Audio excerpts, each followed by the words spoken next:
Hi guys, welcome to the Shrewsbury Biscuit podcast. This is a part of our open studio sessions for January, the first ones of the year. Yeah, it's good. I'm enjoying it.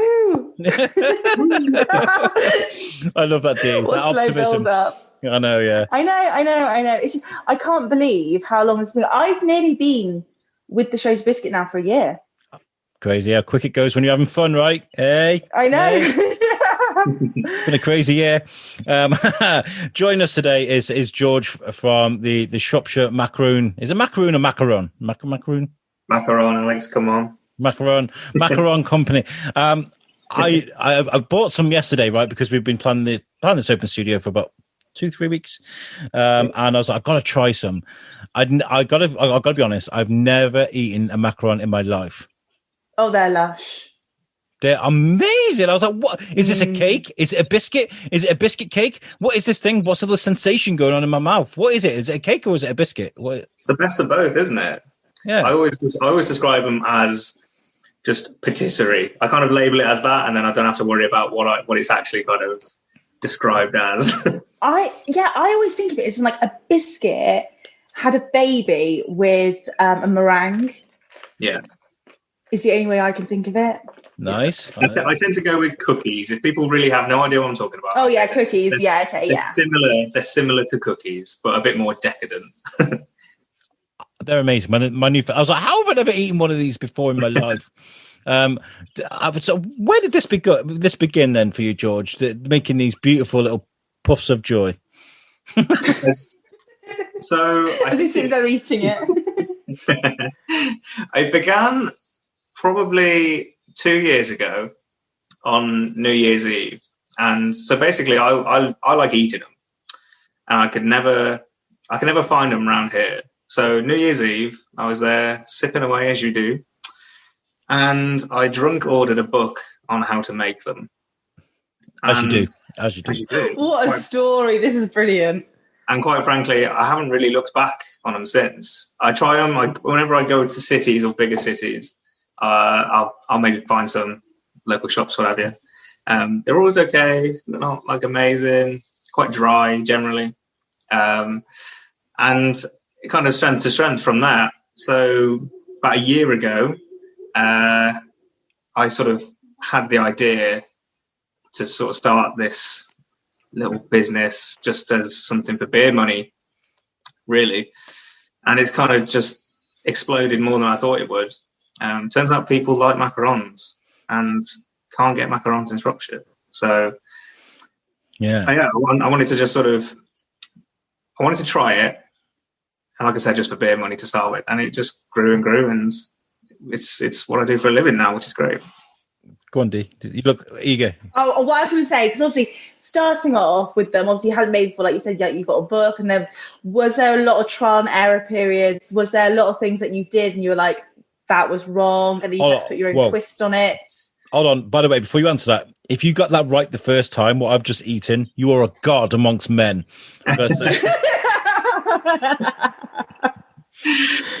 There was a lot of trial and error, so I am no god. But because they're so pernickety macarons, like you have to follow recipes and timings and consistencies exactly, and I think that's why a lot of people don't tend to make them themselves. But no, there was a lot of cracked shells. There was a lot of failed attempts. Whole trays went in the bin. But that's what it's about. Progress, learn. Yeah, because I think a lot of people don't understand that these things, they're not made in molds or stuff like that. Yeah, like do you use a mat or baking trays, and then they're near enough hand piped on or something like that, aren't they? Yeah, they all mine are hand piped. Sizes, hand piped exactly. So it's very difficult to say. If you get the wrong consistency, you can have a whole batch ruined. That's why I asked, because I've tried making before, and I've done massive trial and error. And it's a whole little bit when you hand pipe it, and you've got to do like the little flick at the end, otherwise you're stuck with this weird tail bit, and it's a nightmare. Yeah, you got to have some techers to properly get the right shapes. So it is meringue based. I've just looked it up online, by the way. It's a meringue based sweet. So it's actually meringue. Yeah. So the actual shells are just well, it's meringue and almonds basically. That's what they're sort of defined as. Whereas like macaroons, which are often confused with them, are coconut based, more of a cookie, I'd say. But yeah. I think it's great that you've. I mean, like, okay, so the reason why I was like, oh, before Dee spoke then is because we've spoken to a lot of little businesses that have started, especially some during lockdown, right?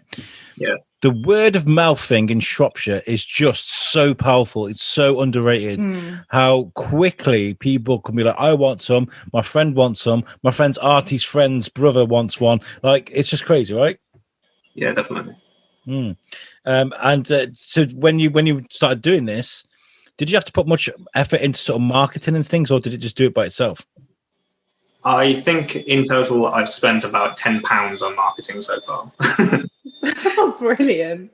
And that was just a trial. I did a paid ad on my socials, and just to see what it did. To be honest, it did a little bit, but I think I didn't really use it properly.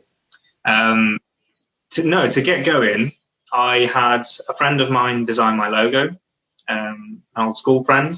So that was great to sort of work with her, and she's local to me as well, like only down the road. And so I had that done. I bought some bags, and just away we went. Started set up social accounts, Facebook and Instagram. So that's where I've run everything through at the moment, and that's kind of all I did to get it going. Than just sharing it. Do you have a background in patisserie or? Oh no, not at all.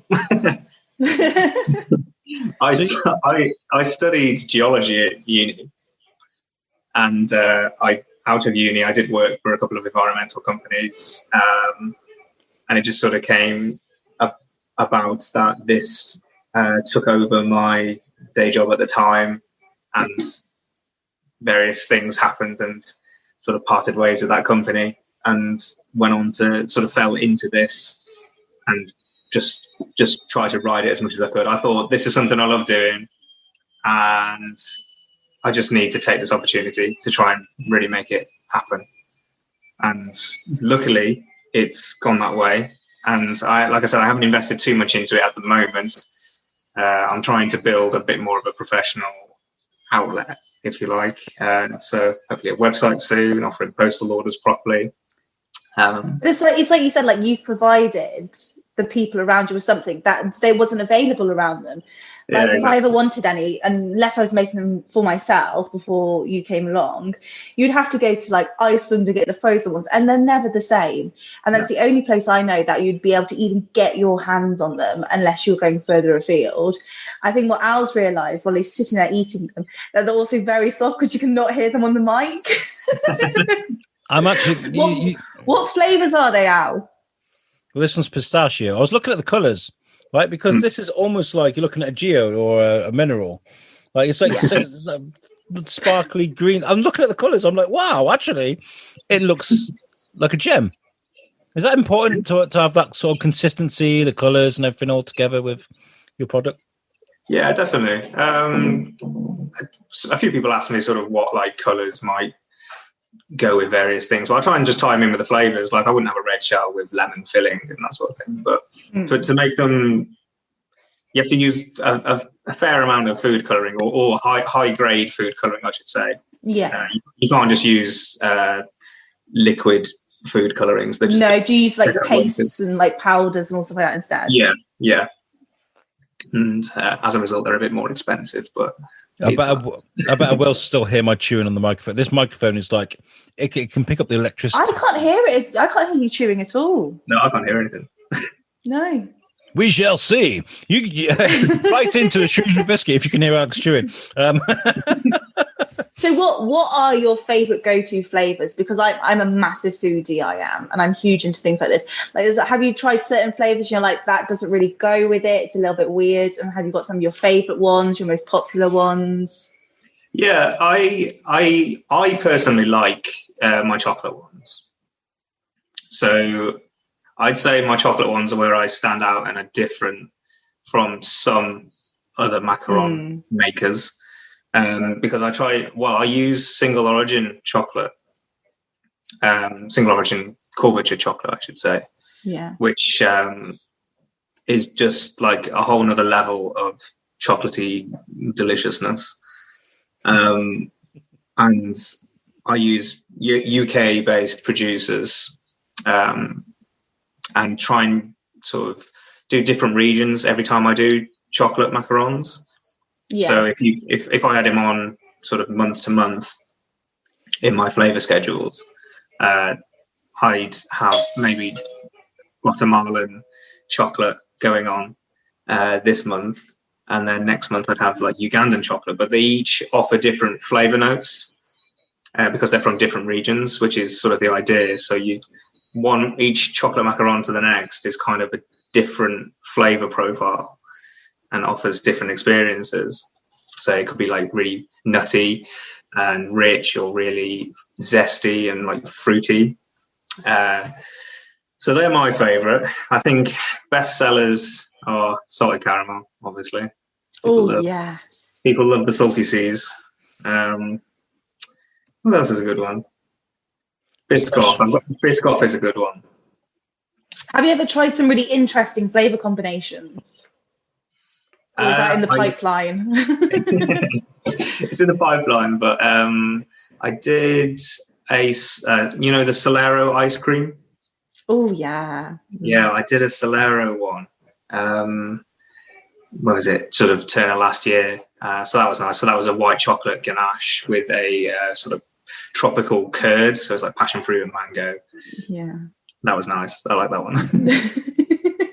The way I'm listening to you sort of describe the flavors and the different nodes of chocolates from different regions of the world and stuff, it's such a complex way of looking for flavors, because I know some people just be like, yeah, I got some Nutella.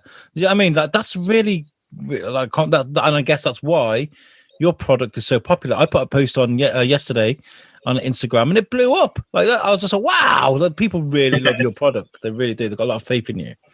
I appreciate it. Yeah, but no, that's something I wanted to sort of bring through. Like, it's all homemade fillings. It's not store-bought jams or curds or anything like that. They're all made. They're all flavored for a specific purpose, if that makes sense. So, like, I have lemon on, but it's not just like, it doesn't just taste like lemon. It's super sharp. It's super zingy. It's fresh as anything.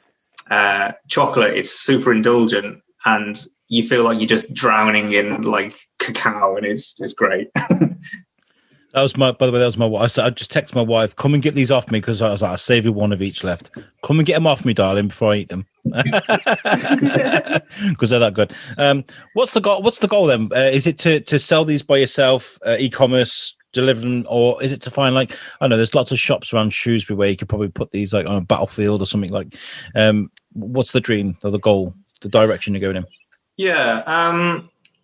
So at the moment, I do stock a couple of farm shops. So Battlefield do have a delivery every Monday off me. And also Shropshire's own out towards Longdon, they also have some of me. I'd like to be in a few more farm shops around Shropshire. So Apley Farm Shop, I'm trying to get in, and Ludlow. So I need to just work on my packaging a little bit, which I am doing at the moment, and get my branding spot on. And then I think I'll approach some of the bigger boys and try and get in with them. But as I sort of alluded to, I'll hopefully get a website up soon. I'm hoping sort of mid-February. And then, yeah, like I said, any e-commerce, and start posting or offering postal, I should say, which could be massive, really. Big. I mean, like last year we were doing a keto. I didn't shut up about it. Dee was actually like, keto, Alex. It's now a swear word. It was like when I was writing on Twitter, I was so tempted to write, just like Mr. Whiteley, who's keto obsessed, is sitting at home eating macarons. And I'm like, not anymore. Here we Man. go. That lockdown went. But the point I'm trying to make is, we were the people that will buy food from London that will be posted and be getting the next day. Like, that's how big people will travel afar, and they'll order things from afar if your product is good enough, you know. So there is that to look out for. Yeah, yeah, definitely. Do you post many to people at the moment when they make orders? Like, how are people making orders with you? Is it just on social media, or? Yeah, at the moment, just because I couldn't offer a website and ordering straight away because I had no money to do it. So I've had to build and sort of invest back into the business as a whole, which is what I'm doing now. But at the moment, it's messaging through DMs and Messenger on Facebook and Instagram. I'll have a conversation with people what they want, when they want delivery from sort of off the flavours I've got available that week, and then I'll deliver out on the Friday. So I'm sort of a one-man band at the moment. I mean, do you know what? Right, we've got some local inspiration with this sort of thing, and a revolution that's happening right before our very eyes. Something very special, and that's Duncan with Planet Donut. Right, this guy has a brand that is now spreading across the UK. He's opening, like, he's sending things to Birmingham and he's spreading across the country. And this is because he created a product and a brand that he believes in, and it's proven to be something very popular. So, like, there is that like local inspiration around us, where there is a model there where you can sort of borrow off and stuff, you know? Yeah, definitely. Planet Donut are sort of business role models, essentially. Yeah, for me at least, because, like you said, he's got a product and a brand he really believes in, and they've just gone strength to strength. I remember when they first popped up in town, and I went and had some. They're great, obviously, but they've just gone so massive, like up in Telford now, and like you say, getting around. So as like a business role model, there's something I would love to try and emulate.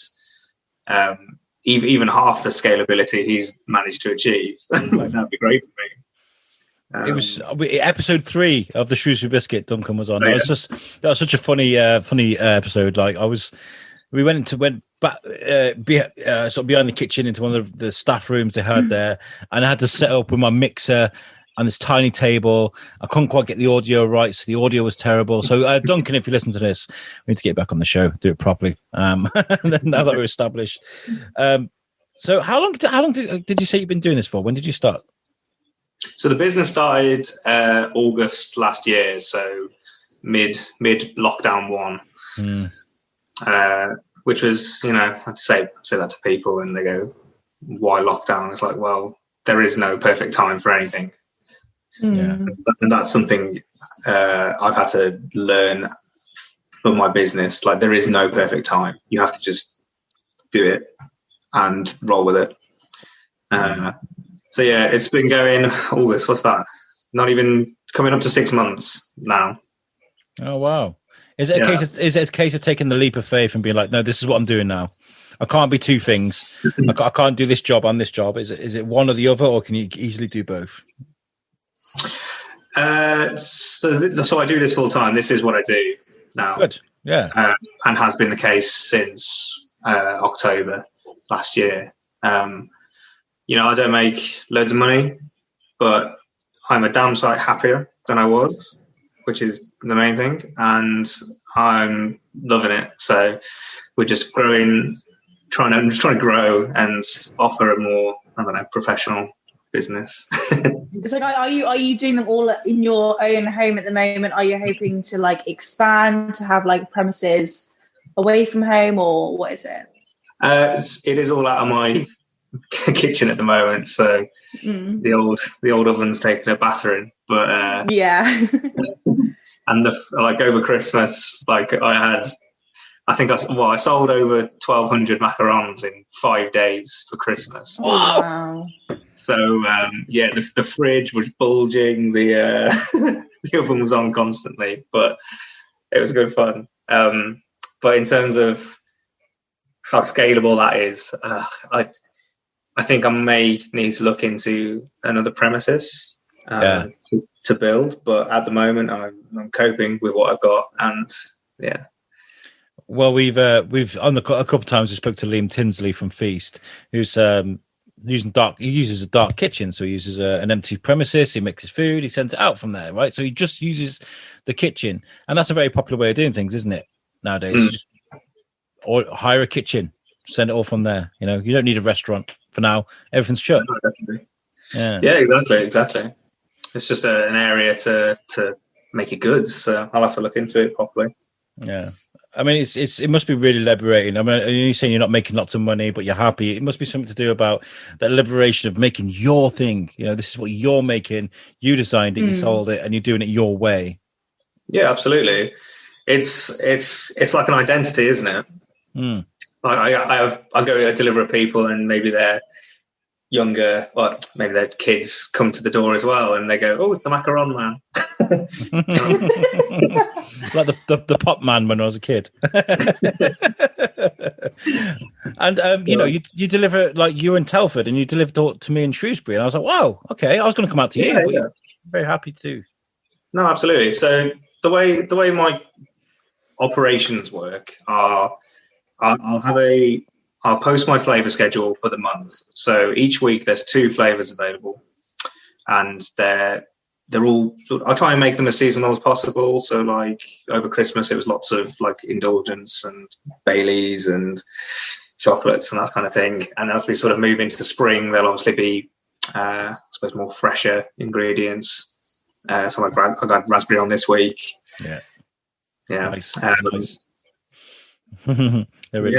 Is there any plans to sort of experiment with any other sort of sweet, or is it just macarons for now? Is it you're just going to specialize in that niche for now, or Yeah, I've had that question a lot because I do other baking. I'm a baker, breads, cakes, all sorts of things, but lots of people do that sort of thing already, and I think I'll just let them do their thing, and I'm going to do my thing, which is macarons. And like I said, it's niche, but hey, it's Planet Donut did it with donuts.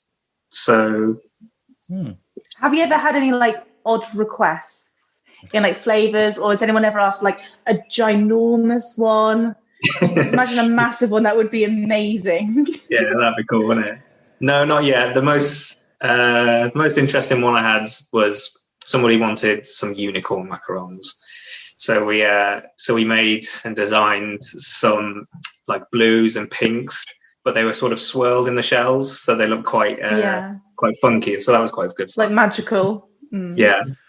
I never thought I would live in a world where unicorn is a flavour, and it is. It's awesome as well. It's a great flavour. It's a bubblegum and all sorts of just a mishmash of great stuff that you probably shouldn't indulge in too much. Yeah. Absolutely. What's your favourite? Did you say the chocolate? Chocolate for me, yeah. Yeah. But I'm just a chocoholic, really. I just all the time. I'm terrible. With the family and friends, the thing is it a constant? Can you make me some macaroni? It's all right. George will make us some. Like, is that all the time? Yeah. It's kind of of the assumption now that if I see someone, a family member, dropping stuff round, birthday cards or whatever, that there will be a bag of macarons attached to that item, which is fine. There is a flip side. Oh, George, it's going to be macarons again, isn't it? Like, we know we're getting off George. They're probably all fed up of them. Well, I think what you're doing is awesome. It's tasty. What you got, Dee? Oh, I was going to say, because obviously they're not suitable for people with nut allergies. Sure. Have you ever thought about experimenting with them to make them suitable for people with nut allergies, or is that not possible? Or it's kind of not possible because as soon as I take nuts out of the shells, they're just meringues, and in essence they lose the ability to call them a macaron, which because I could just do like just meringue shells, I suppose, and then fill them, but I couldn't really call them a macaron, unfortunately. No. My wife was looking, and there is actually a keto recipe for macarons. Oh gosh, here we go again. The idea was actually to go back on keto when we got back here, but when we moved into our apartment, got into a routine, get back on keto, get out running, walking, whatever, lose a bit of weight. But I'm kind of enjoying my food at the moment. I'm kind of like, we'll do it next week. It's a really, really difficult thing to commit to. It really is. How difficult is it to sort of balance your diet and stuff when you're making these? Is it one for me, one for you, one for you, one for me? Like it's a struggle. I try. So obviously I wouldn't send anything out the door I'm not happy with. So I do have to taste them, do have to try them, make sure texture's right, consistencies, flavours, which has its bonuses. Obviously, you get to eat some tasty things, but yeah, it puts a strain on the old waistband, which do I manage it? Probably not very well. I enjoyed, so like over Christmas I had Bailey's on, so I was testing Bailey's Ganache, but the week before, at the same time, sorry, I was making gin macarons. So I was making my gin fillings as well. So I'm there at 10 o'clock in the morning making gin and Bailey's fillings. Oh, wow. And by about 11 o'clock, I was wasted. I imagine. Yeah, they're great. just off fillings. I was so drunk. In the end, I had to get my mum to come around and taste my Bailey's Ganache because I honestly couldn't taste it anymore. Obviously, we're in the middle of a pandemic. Has it added sort of restrictions on cooking or anything? Is there anything that you have to do extra that you wouldn't normally have had to do baking? No, not for me. It's kind of because I'm operating as a takeaway service essentially. So I'm bringing food to people's doors. Yeah. The only thing I'm doing now is just contactless. So I'm not accepting cash.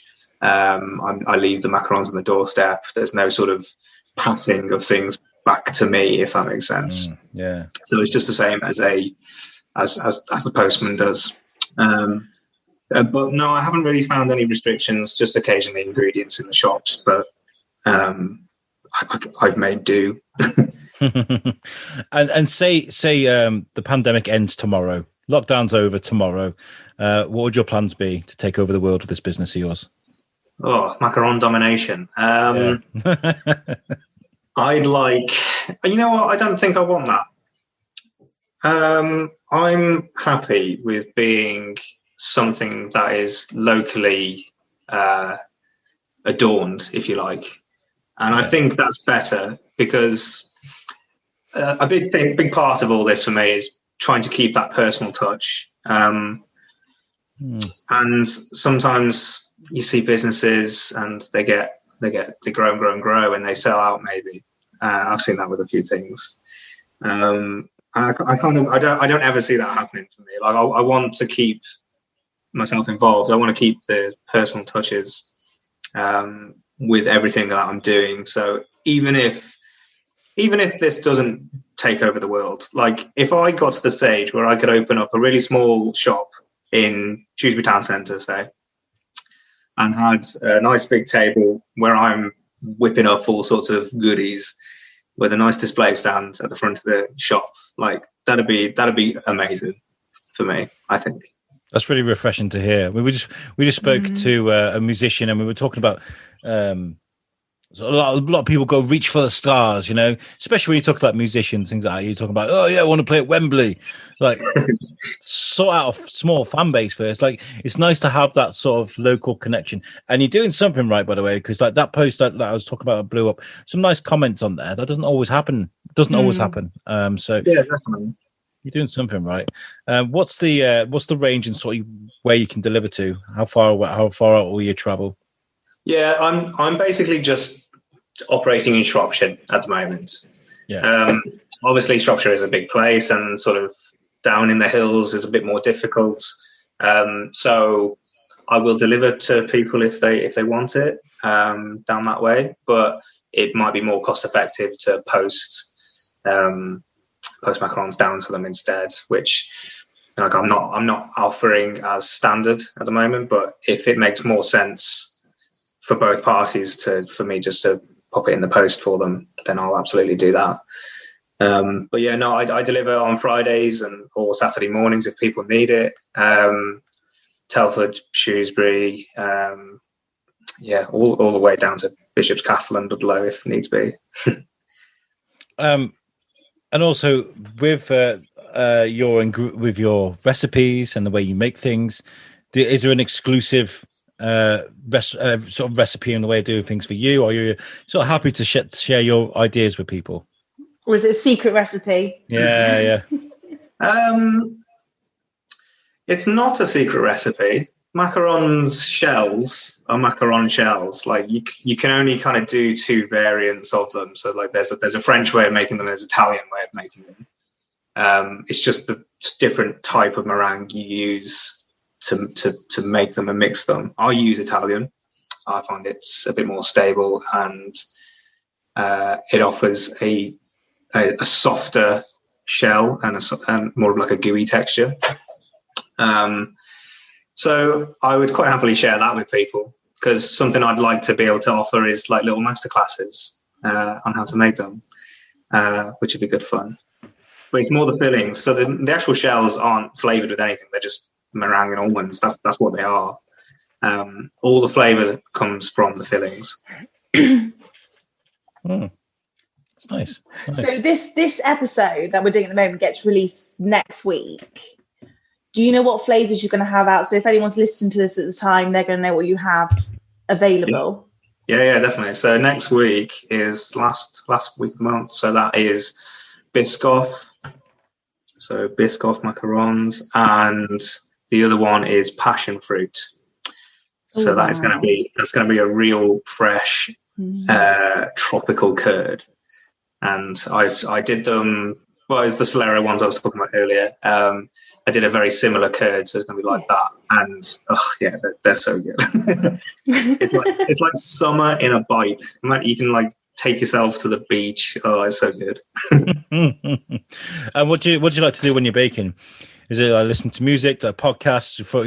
You can't just throw on a movie, can you? Because you've missed the oven.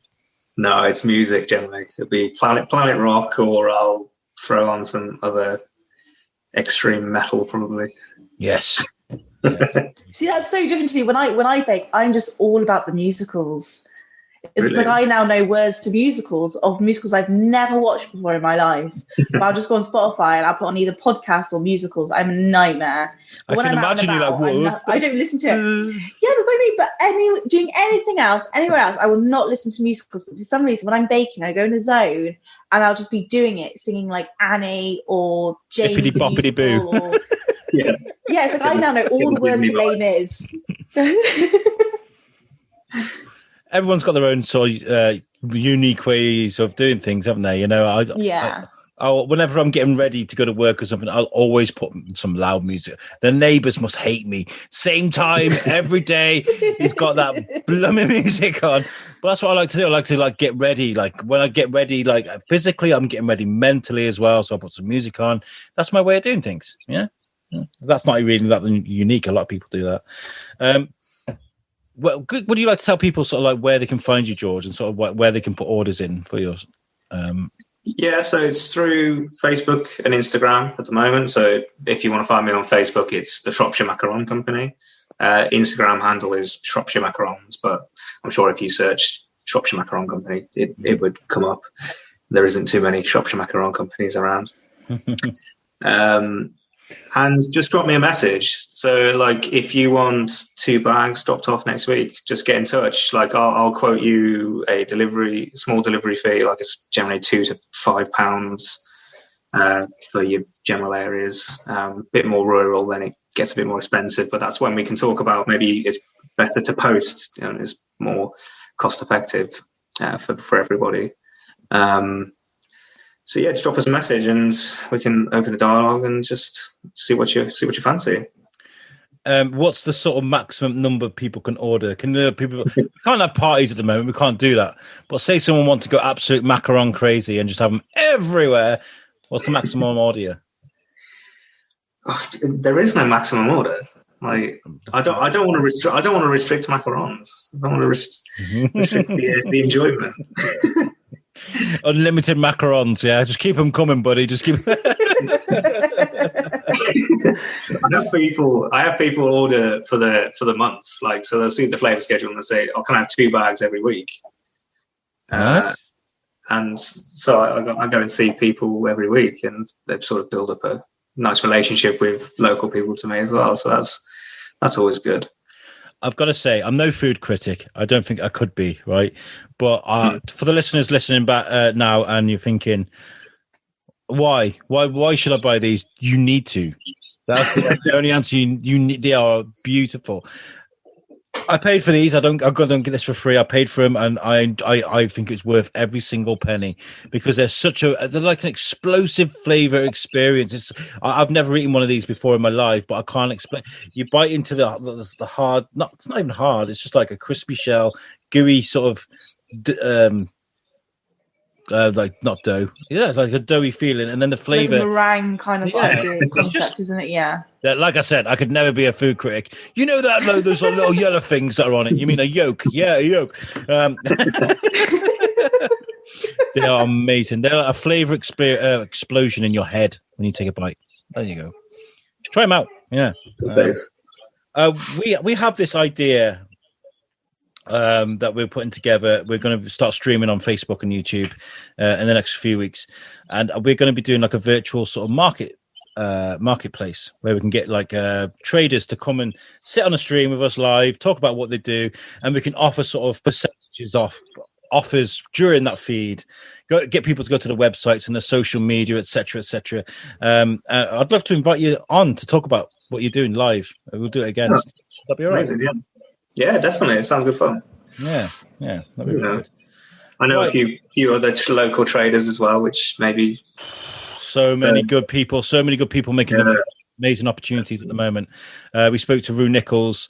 I don't think it's going to be out. It's going to be out sort of on Monday. This Monday coming, as I'm releasing this, and she released the little Shropshire lass, and she makes like textile sort of bag liners. Face masks, lavender products, eye masks for sleeping, and she's just brilliant. It's so Shropshire, and there's so many people like this that we've spoken to. It's beautiful. I think it's really inspiring. It really is. Yeah, definitely. Yeah. Dee, have you got any questions before we get out of here?